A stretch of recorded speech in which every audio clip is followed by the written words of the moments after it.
how Ryan Garcia proved that Shakur Stevenson is the best fighter in the world, and also Tank's coach. And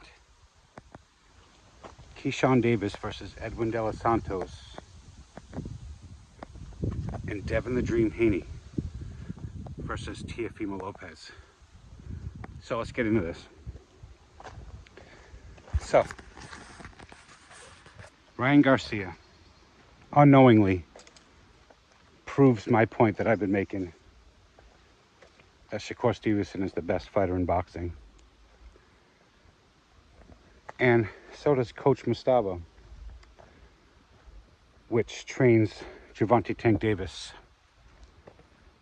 Not on a regular basis, but still trains him nonetheless. And after Gervonta Tank Davis's part-time coach, after training Gervonta Tank Davis and taking that knowledge, and then taking the knowledge that he knows of Shakur Stevenson, the assumption that he has come up with is that no fighter is better than Shakur Stevenson. Shakur Stevenson comes second to no one, according to him. And this is a guy who trains Tank.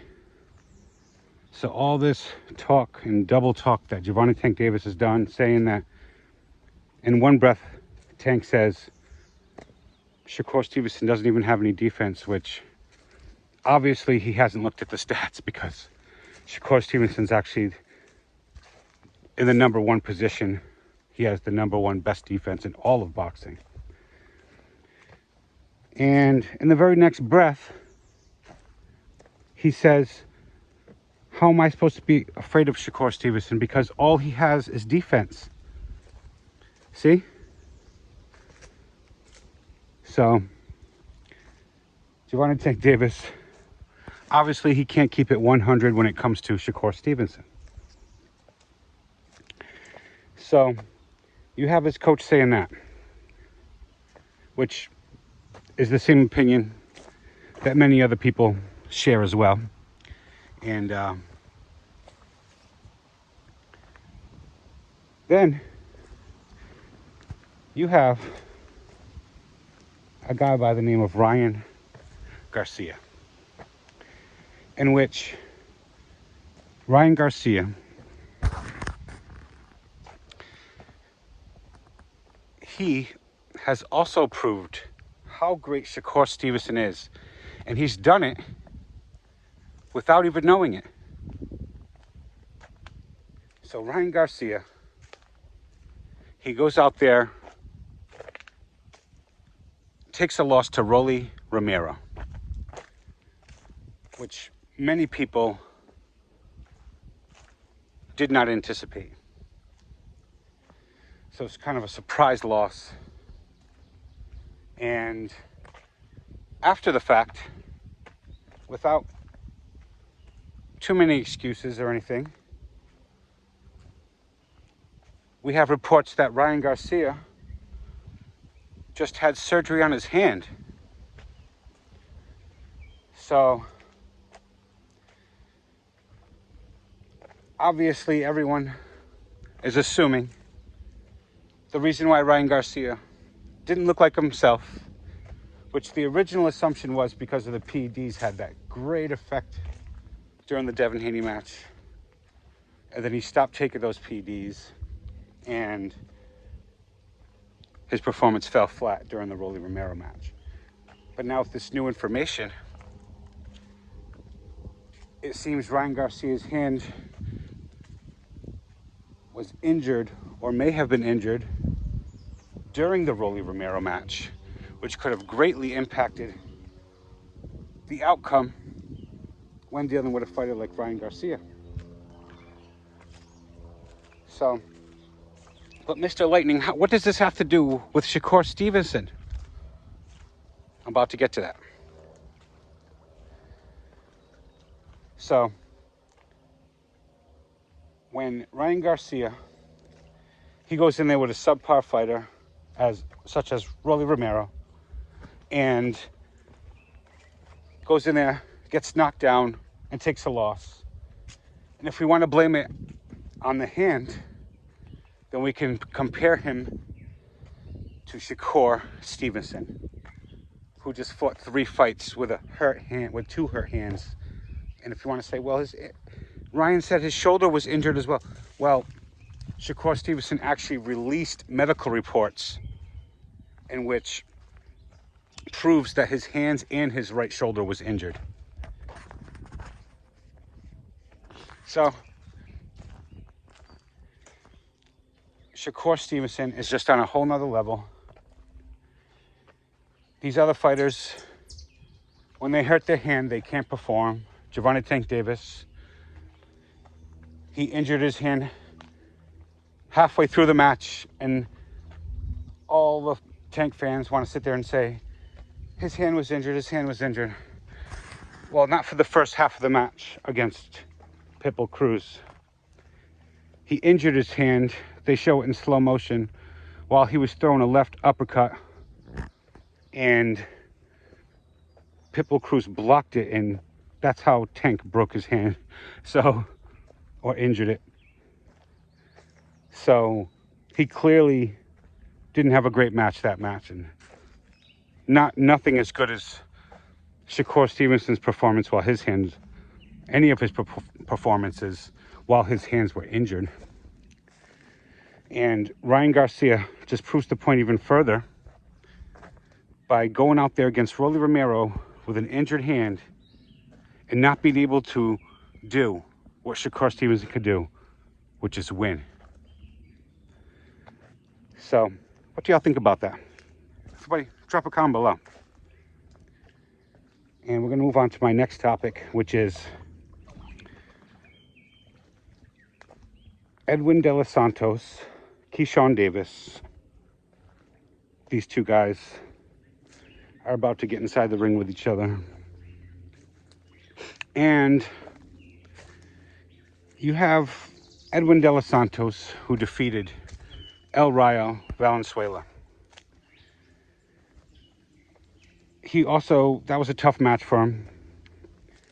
He also came back and had a couple more victories in tough matches, and seemed to always put on a really great display until he fought Shakur Stevenson, where he only landed 40 punches against Shakur Stevenson. But we can't go by that because Shakur Stevenson is unbeatable. And he may be the best fighter in history. So we're not going to compare how he fought against him, because he can still get a lot of W's against a lot of other guys. But there's going to be a huge but there. So he's a fighter with power. He has good technique, and he's gotten some solid W's. Now, he's going to be fighting someone who's not your average fighter, Keyshawn Davis, who is one of the top best fighters in the whole entire sport of boxing. And if it wasn't for his friend, Shakur Stevenson, he might be the best fighter in boxing, actually. Especially as Terrence Crawford makes his descent out of boxing. So, but with Shakur Stevenson in play, he still stands above Keyshawn Davis in my book. But Keyshawn Davis is amazing. He's been on a heck of a roll. His fight against his last 3 opponents was eyebrow-raising. When he fought Gustavo Lemos, and Lemos came in many pounds overweight, and a lot of people thought that could have an impact, and Keyshawn Davis put on a spectacular performance and just bullied him around the ring and just got him out of there really fast, which was, it was a really good show and a really good progress for Keyshawn Davis as he kept up his momentum going forward and got more victories and then snatched the 135 WBO title. So, Keyshawn Davis, he's going to go in there and he's going to defeat Edwin Delos Santos. And this should be a interesting match that everybody should tune into. So, what do y'all think about that one? Who do you have winning that match? Do you have Keyshawn Davis or do you have Edwin Delos Santos winning that one? Drop a comment below. And we're going to get to my final topic, which is a really great match, a super fight. Two more members of the Four Kings facing off against each other when everybody was crying these four guys weren't fighting each other. Now they're all fighting one another and mixing it up.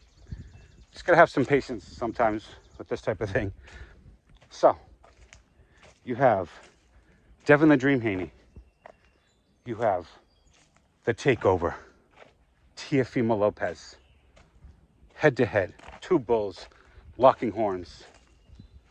Everybody talking smack on one side.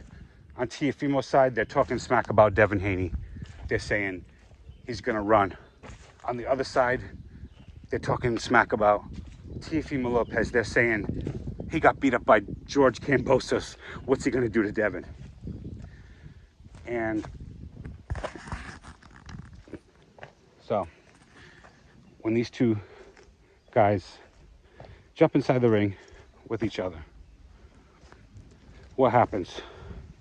Does Devin Haney dart around the ring and just point Teofimo Lopez to death and gain the victory? Well, part of that is going to be part of my prediction, which is Devin Haney is going to get the victory over Teofimo Lopez. And he's going to look a lot better than he did last match, in which I didn't think he looked too bad last match. He got the victory, which is what's important. And I have him defeating Teofimo Lopez.